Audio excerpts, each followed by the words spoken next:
तो भाइयों ने इतनी मेहनत की तब जाके आप लोगों को बचा पाए। हाँ, आप लोग बड़े सम्मानित आदमी हैं, क्योंकि आप लोगों का उतना ही सम्मान है जितना मेरा घर में है। हाँ, घर में अगर होता आप लोगों का तो यहाँ काहे बैठे रहते इतनी रात को। बहुत सुंदर अमित दुबे जी पढ़ करके गए, भगवान इनको मोक्ष दे। शशि भैया ने हमको उठाया है, ईश्वर इनको भी लंबी उम्र दे, नहीं उठाना नहीं है।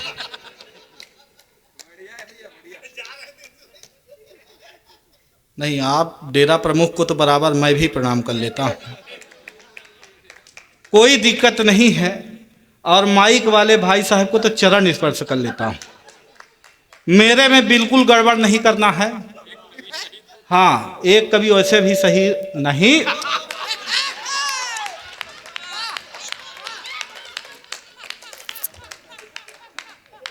भगवान कसम, मुझे देखकर आज तक कुकर सीटी नहीं मारा है। ये माइक पहली बार आपके ये छत्तीसगढ़ में मार रहा है। मैं मध्य प्रदेश रीवा बिंध से आया हूँ। बिंध यानी सफ़ेद शेरों की धरती। शरद भैया कह रहे थे कि सफ़ेद शेरों की धरती में तुम जैसा भालू कहाँ से पैदा हो गया। मैं बड़ा सम्मानित आदमी, एक बार और तुम्हें प्रणाम कर लेता हूँ। मैं जब पिछली बार छत्तीसगढ़ आया था तो इसी तरह से मेरे पढ़ते समय माइक वाला कभी ई करे, पी करे, सी करे। मैंने कहा मैं तेरा चरण स्पर्श करता हूँ, ऐसा क्यों कर रहा है? तो माइक वाला बोला कि भैया मुझे भी कविता पाठ करना है। मैंने कहा मेरे करने के बाद कर लेना, लाइट काहे बंद कर रहे हो? शरद भैया ने बताया था कि मेरे लिए ये जलवाई गई, इतनी लाइट सिर्फ मेरे लिए जलवाई गई है और इतने कैमरा भी मेरे लिए ही मंगवाए गए हैं। एक कैमरे में मैं आ नहीं पाता। हाँ, मजाक का विषय नहीं। मैं जहां अपने, आप बीच बीच में बोलेंगे। अच्छा, बीच का आदमी बीच में नहीं बोलेगा तो कहाँ बोलेगा?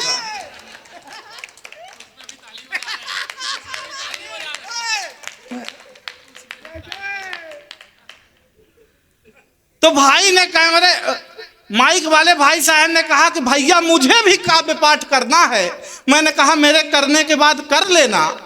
वो बोला नहीं भैया, मुझे ऐसे नहीं करना है, जैसे आप कर रहे हैं वैसे करना है। मैंने कहा जैसे मैं कर रहा हूं उससे क्या मतलब है? बोला जब आप पैसे लेके कर रहे हो तो मुझे भी पैसे लेके ही काव्य पाठ करना है। मैंने कहा ले लेना, कितना लोगे? बोला 25,000 लूंगा। मैंने कहा ले लेना, कोई दिक्कत नहीं। मेरे करने के बाद बस माइक बस तुम ठीक कर दो। माइक ठीक कर दिया। अगली बार उसका नंबर आया काव्य पाठ करने के लिए। अब माइक वाले ने काव्य पाठ शुरू किया कि मेरे मोहल्ले में पहली गली है और उस पहली गली में एक दूसरी गली है, एक दूसरी गली में एक तीसरी गली है, और तीसरी गली में एक चौथी गली है, और चौथी गली में एक पांचवी गली है, पांचवी गली में एक छठी गली है, छठी गली में सातवीं गली है, सातवीं में आठवीं गली है। मैंने कहा कितनी गली है? बोला 108। मैंने कहा बंद कर दे प्रभु। बोला बंद करने का 50,000 लूंगा। तो ऐसे भी सम्मानित आदमी बैठे हैं। मैं जहां था मैं बता रहा था कि मैं एक कैमरे ले लो, आ रही है। जब लोग डिजिटल से लेते हैं तब निगेटिव आती है। पहली बार आपके कैमरे में आ गई होगी, भेज दीजिएगा। हाँ, मैं टीआई साहब, मैं जयमाले में बैठा था तो कैमरामैन मेरे पास आया, मेरी फोटो लिया, फिर मेरी मैडम के बगल में। जब मेरी लेनी हो तो एक बार खर्च करे चला जाए, मेरी मैडम की लेनी हो तो कभी यूं करवाए फिर यूं करवाए। मैंने कहा ये क्या कर रहे हो 3 घंटे से? बोला आप शांत रहिए, मैं मैडम को अपने हिसाब से सेट कर रहा हूं। मैंने कहा आज भी तुम ही सेट करोगे? कुछ देर बाद फिर आया, मेरे कान में बोला भैया 50,000 और लगेंगे। मैंने कहा क्या हुआ? बोला भैया लाइटिंग बढ़वानी पड़ेगी। मैंने कहा क्यों? बोले क्या बताऊं, ब्राइटनेस बढ़ाता हूं तो भाभी जी गुम हो जाती हैं, घटा देता हूं तो आप खुद ही गुम हो जाते हो। कोई दिक्कत नहीं। तो मैं जहां था, मैं बघेलखंड से आया हूं, मैं बड़ा सम्मानित आदमी हूं, मेरे अंदर सम्मान जो इतना ज्यादा है, मैं टैलेंटेड भी बहुत ज्यादा हूं, मेरे अंदर टैलेंट कूट कूट के भरा है, इतना कूट दिया गया है कि इस तरह हो गया हूं। रेफरी साहब आप थोड़ा ध्यान दीजिएगा, क्योंकि आप ही के भरोसे मैं टिका हूं। हाँ नहीं, आप आउट कर दो तो क्या पता कहां निपट जाऊं। अब मेरा सम्मान देखिए, 5 मिनट आनंद लीजिए। अमित भाई ने इस तरह से पढ़ा है जैसे रामायण के लिए बुलवाया गया हो, मानस करके गए हैं। हाँ, हमको लगा कि मेरा नंबर अब कल आएगा। हाँ? कोई बंदा ही होने का नाम ही नहीं ले रहे थे। मैं जब यहां आया तो सम्मान चल रहा था, यहां 5-7 लोगों का सम्मान, हमारे ये हीरामण भाई का सम्मान, कभी फूल से सम्मान, कभी माला से सम्मान, कभी साल से सम्मान, कभी श्रीफल से सम्मान, अब राइफल बस से बचा था।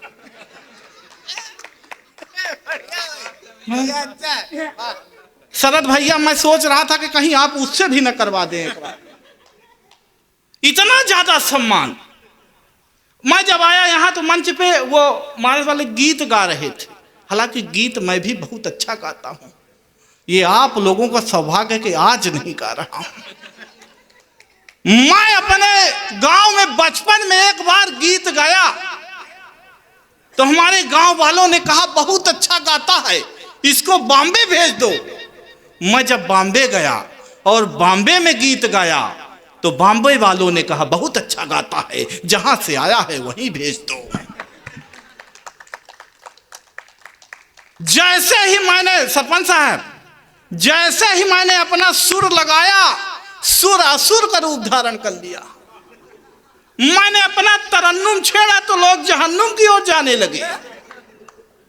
मुझे एक ही गाने पे 2 अवार्ड मिले। छोटा अवार्ड मुझे गाना शुरू करने के लिए मिला और बड़ा अवार्ड मुझे गाना बंद कर देने के लिए। हाँ, बजाते रहना, जितने हैं उतने बजा दीजिएगा। मैं अमित भाई की तरह ऐसे नहीं करूंगा।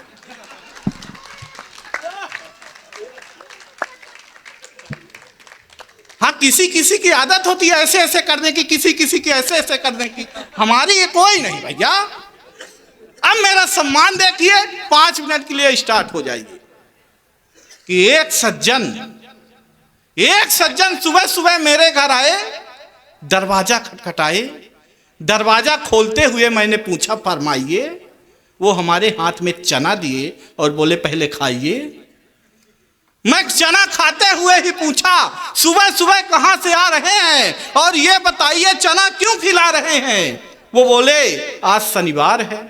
मैंने कहा शनिवार हो, बुधवार हो, रविवार हो, पर आज चना क्यों खिला रहे हैं। वो बोले यही तो बता रहे हैं कि एक पंडित जी ने मुझसे कहा था कि शनिवार के दिन आप किसी काले कुत्ते को चना खिलाइए।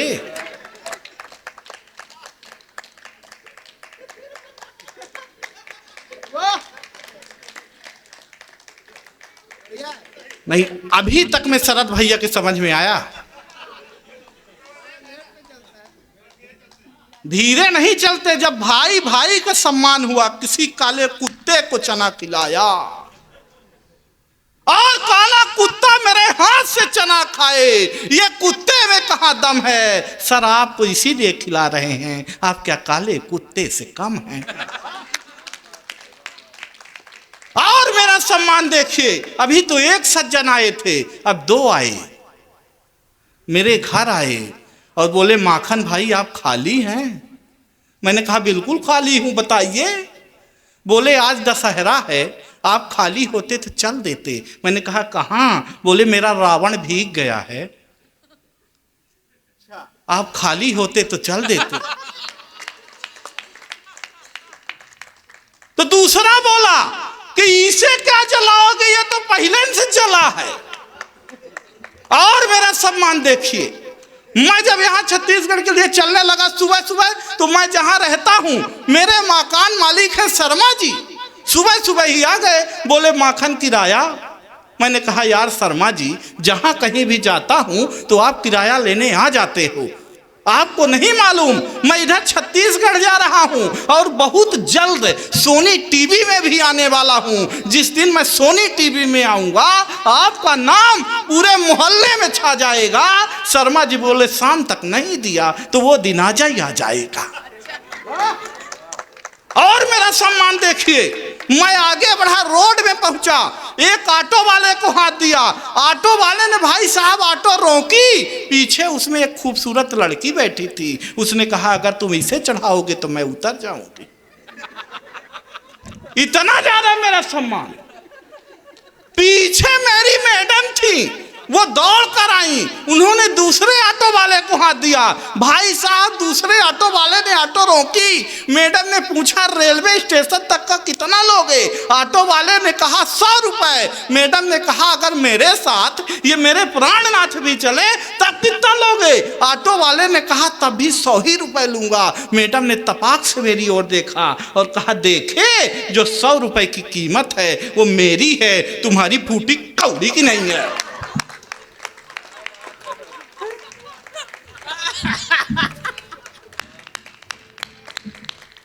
हाँ, बताइए आधी रात को पुरुष पुरुष को माला पहनाए, कहाँ मतलब है?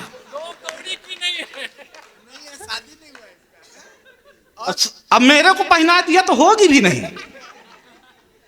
मेरी तो 2 कौड़ी की नहीं थी, इसके 1 कौड़ी की नहीं बची भाई की। कोई मतलब नहीं, सम्मान है बढ़ता जाता है। और मेरा सम्मान देखिए, मैं अपने शहर चौराहे से अपनी सखी के साथ गुजर रहा था। अच्छा नहीं, अच्छा ऐसे कह दें जैसे सखी ना रही हो। मैं अपने सखी के साथ गुजर रहा था तो पीछे से एक लड़के ने कमेंट किया देखो देखो आलिया जैसी लड़की है पर कालिया के साथ। आलिया जैसी लड़की है पर कालिया के साथ। मैं कुछ बोलूं रेफरी साहब? पलट कर उस लड़की ने ही जवाब दिया जिसे तू कालिया कह रहा है यह व्यक्ति मुझे ऐसा नहीं मिला है। तो उसने पूछ लिया कैसे मिला है, तो उस लड़की ने बताया कि सालों तक पूजा पाठ। हाँ नहीं ऐसे नहीं मिला हूं, वो सावन के 16 सोमवार टियाई साहब व्रत रही है तब जाके मुझे पाई है। हाँ नहीं पिछले दिनों फिर थी। मैं पूछा अब क्यों रहती हो, तो बोली पहले भी रहा करती थी। मैंने कहा पहले क्यों रहती थी, तो बोली सुंदर वर मांगा करती थी। मैंने कहा अब तो पा गई हो, अब क्यों रहती हो? बोली अब इसलिए रहती हूं कि भगवान मिले तो उनसे पूछूंगी कि क्या मांगा था और क्या दे दिया है। हैं? एक दिन मेरा फोन ले ली, फोन लेकर के देखने लगी, बोली तुम्हारे में तो कई लड़कियों के फोन आते हैं। मैंने कहा तुम्हारी वजह से आते हैं। बोली मेरी वजह से क्यों? मैंने कहा तुम ही भगवान के सामने शंकर जी के सामने अगरबत्ती लगाते हुए कहती हो कि मेरे जैसा पति सबको देना, अब भगवान ने 2-4 को दे दिया, अब इसमें मेरी क्या गलती कि सालों तक पूजा पाठ जप तप किए मैंने, सालों तक पूजा पाठ जप तप किए मैंने, तब जाके मेरे लिए प्यार लेके आए हैं। दुनिया की नजरों में लायक न प्यार मेरा, फिर भी ये मेरे लिए यार लेके आए हैं। बहार लेके आए हैं, फुहार लेके आए हैं, फुहार लेके आए हैं, बहार लेके आए हैं, मेरे लिए हीरो वाला हार लेके आए हैं। ओ मेरे इस तप का तो यही परिणाम मिला, शनिदेव स्वयं अवतार लेके आए। मेरी तरह दिख रहे अगर यहाँ एक पीस भी हो। है सरपंच साहब कहाँ हैं? आप हमारी सगी मौसी के लड़के हैं।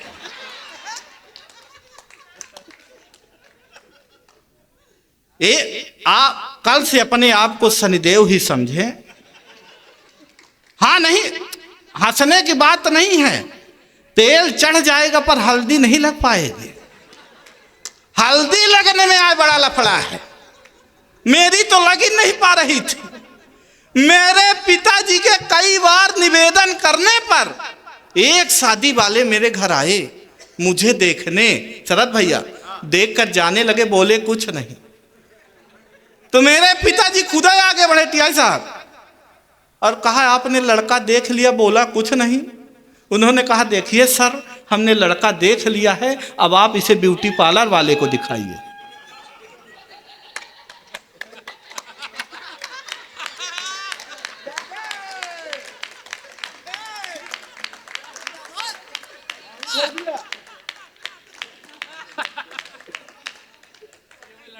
कुछ विभिन्न आत्माएं मेरे पढ़ते वक्त आती हैं।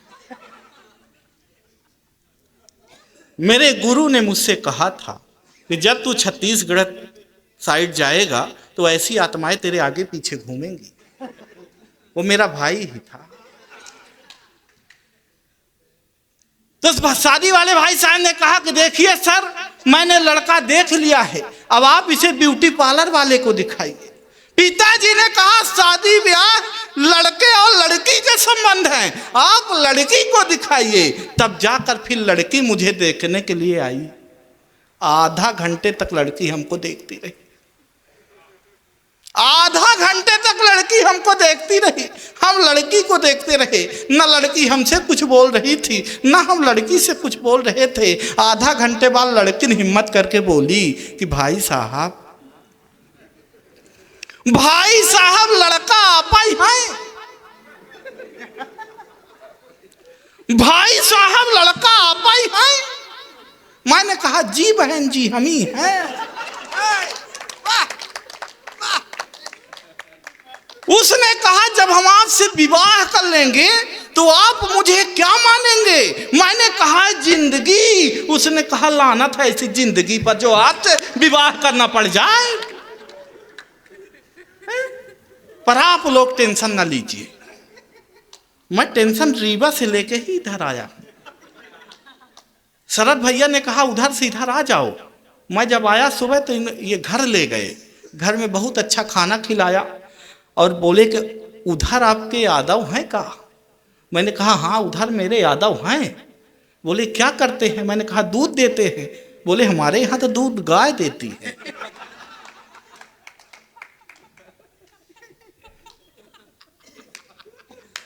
ये भी बड़ा विद्वान आदमी है, ये मास्टर आदमी है।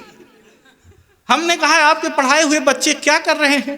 बोले कोई ठेला लगा रहा है, कोई एटीएम तोड़ रहा है, कोई कुछ। इनके पढ़ाए बच्चे कमाल कमाल के बच्चे पैदा हुए, बड़े बड़े पोस्ट पे गए।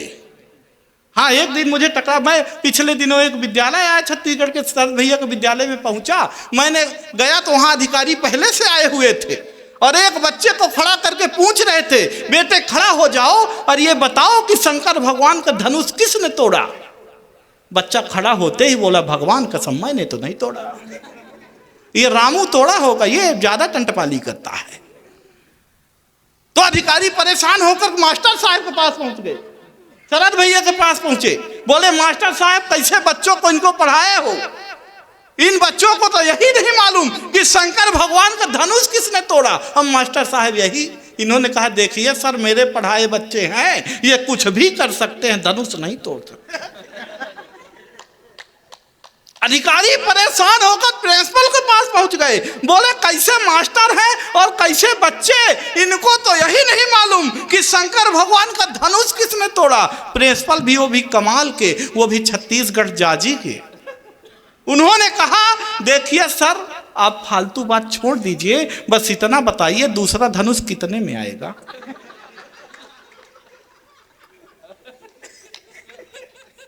तो आप लोगों को टेंशन लेने की जरूरत नहीं। मैं टेंशन उधर से लेके आया। अच्छा, टेंशन आता कैसे है रेफरी साहब? आप अंतरराष्ट्रीय आदमी, राष्ट्रीय तक तो ठीक था, पर अंतरराष्ट्रीय स्तर पर आप हैं तो आपको सुनाना बहुत जरूरी है। टेंशन कब कहां कैसे आ जाए किसी को कोई भरोसा नहीं है। मैं मस्त मौला आदमी, टेंशन आता कैसे देखिएगा। मैं मस्त मौला आदमी एक दिन रास्ते से जा रहा था तो एक खूबसूरत लड़की ने मुझ जैसे खूबसूरत आदमी से लिफ्ट मांगा। मेरे लिए तो यही टेंशन की बात थी, पर मैं बहुत अच्छा आदमी, मैंने उसे लिफ्ट दिया। भाई साहब कुछ दूर जाने के बाद उसे चक्कर आने लगे, मुझे और टेंशन हो गई। मैं उसे सीधे हॉस्पिटल लेके पहुंचा। 10 मिनट बाद डॉक्टर आया, बोला बधाई हो भाई, आप बाप बनने वाले। मुझे और टेंशन, बोला बधाई हो भाई, आप बाप बनने वाले हो। मुझे और टेंशन हो गई। मैंने कहा कदापि नहीं, होने वाले बच्चे का बाप मैं नहीं हूं। तभी वो लड़की आ गई, बोली नहीं यही है तो और टेंशन। भाई साहब मेरा मेडिकल चेकअप कराया गया और रिपोर्ट ये आई, मैं तो कभी पापा ही नहीं बन सकता है। टेंशन। फिर मुझे ख्याल आया कि घर में मेरे 2 बच्चे, वो किसके? और टेंशन। इतने में शशि भूषण भैया का फोन आया, बोले बेटा तुझे इतनी टेंशन तो तू मेरे ही धरा। मैं इनके घर पहुंचने ही वाला था। मैंने एक छोटे से बच्चे से पूछा कि शशि भूषण जी का घर जानते हो? बोला हाँ यही बगल वाला जहां से मियाँ बीबी की लड़ने की आवाज आ रही है। मैंने कहा तुम उन्हीं के बेटे हो? बोला इसी बात पे तो अंदर झगड़ा चल रहा था। लाओ टेंशन, टेंशन से माथे नहीं हो रहे। फिर 1 हफ्ते बाद वही लड़का मेरे को फोन लगाया इनका, बोला अंकल पापा आपके साथ रहते हैं, इनको मना कर दीजिए। मैंने कहा काहे के लिए? बोला आजकल पापा नाखून चबाते हैं। मैंने कहा यह कौन सी बुरी बात है, अपने हाथ का नाखून कौन नहीं चबाता? वो बोला अरे अंकल हाथ का नहीं पैर का चबाते हैं। मैं बोला संभव ऐसा हो ही नहीं सकता, और अपने पैर का नाखून कोई चबा ही नहीं सकता। वो बोला अरे अंकल अपने पैर के नहीं मम्मी के। बहुत अच्छी बात है, समय की अपनी सीमा है। मैं अमित भाई की तरह प्राण नहीं पीऊंगा, नहीं। अब चौका छक्का लग रहा तो क्या हर ओवर में मारोगे? कोई दिक्कत नहीं। पिछले दिनों जब मेरा पहली बार विवाह लगा, हाँ 1 ही बार लगा, उसे ज्यादा लग भी नहीं पाया। जब विवाह लगा का लगा रह गया, टीआई साहब हो नहीं पाया।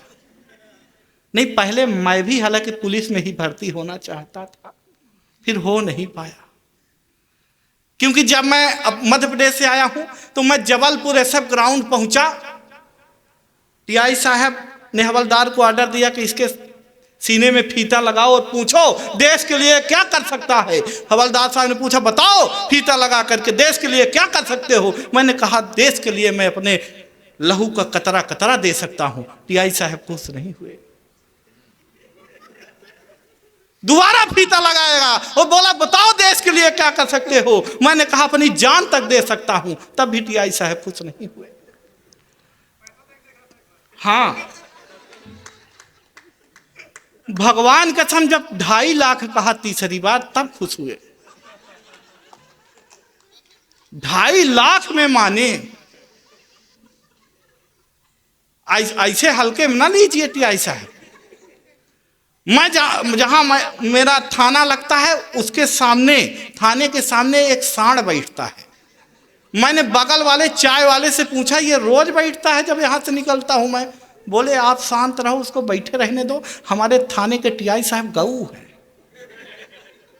इसको बैठे रहने दो, कोई दिक्कत नहीं। मेरा जब विवाह लगा रह गया, हो नहीं पाया क्योंकि उसके बाद कोरोना काल लग गया, लॉकडाउन लगा। सब अपने होने वाली दुल्हन से टीआई साहब वीडियो कॉल में बात कर रहे थे, मैं नहीं कर पाया। मैं अगर कर लेता अब वो देख लेती।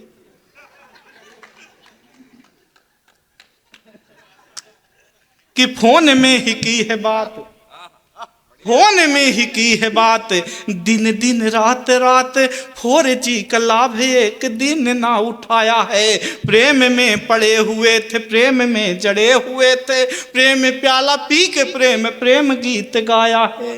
बरमाला हाथ में थी, सखियां भी साथ में थी, सखियां भी साथ में थी, बरमाला हाथ में थी। दुल्हन ने देखते ही जोर से चिल्लाया है कि एक प्रश्न पूछती हूँ, आप ही बताएं नाथ, मुखड़ा पति का किस सांचे से बनाया है। अब उस पगली को क्या मालूम, प्रभु जिस सांचे से मुखड़ा बना रहे थे मैं वो सांचा ही हूं। मैं ये सांचा लेकर डॉक्टर साहब के पास पहुंचा। मैंने कहा डॉक्टर साहब इस सांचे में भी कुछ हो सकता है? बोले बिल्कुल हो सकता है। मैंने कहा क्या? बोले प्लास्टिक सर्जरी। मैंने कहा कितने में? बोले 5 लाख में। मैंने कहा इससे कम में? बोले बिल्कुल नहीं। मैंने कहा अगर प्लास्टिक मैं अपने घर से दे दूं तो? तब भी नहीं माने। मैंने कहा मत मानिए, पर इतना बताइए कि आपके क्लिनिक में, आपके गाड़ी में ये प्लस का चिन्ह क्यों बना रहता है? बोले बताता तो किसी को नहीं हूं, पर तू कवि आदमी है, तुझे बता रहा हूं, तू किसी से नहीं बताना। हालांकि जब से वो मुझे बता दिए हैं तब से मैं सबको बताए जा रहा हूं। उन्होंने कहा देखो बेटा, प्लस का मतलब एक ठड़ी डंडी, एक लेटी डंडी। मतलब मेरे यहां मरीज ऐसे ठड़ा ठड़ा आता है, ऐसे लेटा लेटा जाता है। और दूसरा फायदा यह बता रहा हूं कि मरीज चाहे जितने घाटे में चला जाए, डॉक्टर हमेशा प्लस में ही रहता है, इसलिए प्लस का चिन्ह बना रहता है। 4 पंक्ति और निवेदन करता हूं। ठंड बहुत है, समय की अपनी सीमा है, हालांकि सीमा पार करके आ गई है। अब सचिन के पास है, कोई दिक्कत ज्यादा है नहीं। हाँ, आज का ये दौर किधर जा रहा है, आज की ये युवा पीढ़ी किधर जा रही है। कविता का धर्म है, 1.5 मिनट की रचना आज की युवा पीढ़ी की। बेटियों पर भाई ने रचना सुनाई। मैं मानता हूं 5 कवियों के बीच में एक कवित्री है। मतलब ये कि जो 5 लोग मिलके कर सकते हैं, लड़की अकेले कर सकती है। हाँ, मतलब यही होता है। बेटियों का क्रेज है। मैं मध्य प्रदेश से आया हूं, नारा चल रहा है बेटी बचाओ बेटी पढ़ाओ। हर दीवार पे लिखा पाएंगे आप, बेटी बचाओ बेटी पढ़ाओ। कूड़े के कचड़े के डिब्बे में भी पाएंगे बेटी बचाओ बेटी पढ़ाओ। भगवान कसम दीवार के पीछे तक नहीं लिख रहे, एक बार बेटे बचाओ। बेटे नर्मदा नदी से बह के आए हैं, इनको उसी कूड़े के डब्बे में फेंक दो। बेटे बचाने की जरूरत नहीं है। अच्छा, क्यों नहीं कह रहे ये मैं बता रहा हूं कि बेटियों का क्रेज यार एकाएक बढ़ गया है। बेटे तो एक साथ चूल्हे में जा रहे, बेटे तो माता पिता की नाक कान काटते हैं, बेटियों को घर की यार लक्ष्मी बता रहे। बेटी को बचाओ यार, बेटी को पढ़ाओ यार। ये नेताजी भी आज बेटी बेटी गुण गा रहे। मैं मानता हूं बेटियां की गोल्ड मेडल ला रही, पर बेटे भी यार गोल्ड फ्लैग लेके आ रहे। बेटे भी कुछ ना कुछ कर रहे हैं, इनका भी सम्मान होना चाहिए। आज की युवा पीढ़ी किधर जा रही है। मैं उन फिल्म दुनिया वालों से निवेदन करना चाहता हूं कि अगर इस तरह से तुम भारत बढ़ाना चाहते हो कि हम आपकी फिल्में एक साथ परिवार बैठ कर ना देख पाए, तो ऐसी फिल्म बनाने की कोई जरूरत नहीं कि तुम भारत को भारत रहने दो। तुम भारत को भारत रहने दो, न इसे एडवांस करो जी। तुम सिर्फ भारत के संस्कार बचाओ, न लुंगी डांस करो जी, न लुंगी डांस करो जी। शीला की ये भरी जवानी जान रहे हो तुम, ओए ओए ओए हनी सिंह पहचान रहे हो तुम। ये 2-4 बाटल के चक्कर में बस ओए ओए ओए होता है। यही तमाशा देख के घर का हर बच्चा यूं होता है। भारत को न चीन न जापान न ये फ्रांस करो तुम सिर्फ भारत के संस्कार बचाओ, न लुंगी डांस करो तुम, न लुंगी डांस करो तुम। मैं आजकल देखता हूं कि नाम का बड़ा प्रभाव है, हालांकि नाम से कुछ होता नहीं है। जिसका नाम बहादुर है उसको कोई पीटे जा रहा है, जिसका नाम प्रकाश है वो अंधियारे में बैठा है। इसलिए नाम से कुछ काम नहीं होता, कर्म करना पड़ता है। तब कहना चाहता हूं शरद भैया कि माता पिता गुरुओं की सेवा नहीं किए, माता पिता गुरुओं की सेवा नहीं किए तो ईश्वर के बंधन से कुछ नहीं होता है। माता पिता गुरुओं की सेवा नहीं किए तो ईश्वर के बंधन से कुछ नहीं होता है। बोया है बीज तुमने यार ये बबूल के, तब चंदन समझने से कुछ नहीं होता है। अब पाई थी कुर्सी तब यार कुछ किया नहीं, अब ये घड़ियाली क्रंदन से कुछ नहीं होता है। ओ सत्य और धर्म वाले मार्ग ना चले तो तुम नाम रघुनंदन से।